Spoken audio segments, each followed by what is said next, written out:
Dubai থেকে আসা বাংলাদেশ বিমানের একটি ফ্লাইটের শৌচাগার থেকে প্রায় ১৮ কেজি স্বর্ণ উদ্ধার করা হয়েছে।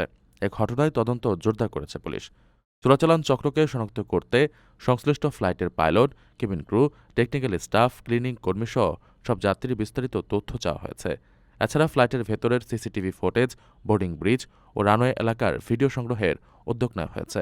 জানা যায়, গত ২৮ মার্চ রাত ৯টা ৮ মিনিটে দুবাই থেকে ছেড়ে আসা বাংলাদেশ বিমানের ফ্লাইট BG348 হজরত শাহজালাল আন্তর্জাতিক বিমানবন্দরে অবতরণ করে।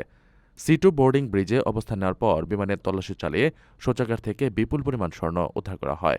ঘটনার পর কাস্টমস কর্তৃপক্ষ বিমানবন্দর থানায় মামলা দায়ের করে। এরপরই তদন্ত নামে পুলিশ। মামলার তদন্ত কর্মকর্তারা বলেন, এটি একটি গুরুতর ঘটনা। এত বড় পরিমাণ স্বর্ণ কিভাবে বিমানে প্রবেশ করল এবং কারা এর সঙ্গে জড়িত তা উদ্ঘাটনে সর্বোচ্চ গুরুত্ব দিয়ে কাজ চলছে। তিনি জানান, তদন্তের স্বার্থে বাংলাদেশ বিমান এয়ারলাইন্সের ব্যবস্থাপনা পরিচালকের কাছে চিঠি দিয়ে সংশ্লিষ্ট সবার তথ্য চাওয়া হয়েছে। তবে এখনও পূর্ণাঙ্গ তথ্য ও ভিডিও ফুটেজ হাতে পাওয়া যায়নি। তদন্ত সংশ্লিষ্টরা বলছেন, প্রয়োজনীয় সব তথ্য হাতে এলে স্বর্ণ চোরাচালান চক্রের সদস্যদের শনাক্ত করা সহজ হবে। আপনার স্বপ্নগুলো আকাশ ছুবে প্রবাসীর হেলিকপ্টারের মাধ্যমে। বিয়ে, জন্মদিন অথবা যে কোনো বিশেষ প্রয়োজনে হেলিকপ্টার ভাড়া করতে যোগাযোগ করুন স্ক্রিনে দেয়া নাম্বারে। প্রবাসীর হেলিকপ্টার, নিরাপদ ও সাশ্রয়ী বাহনের বিশ্বস্ত নাম।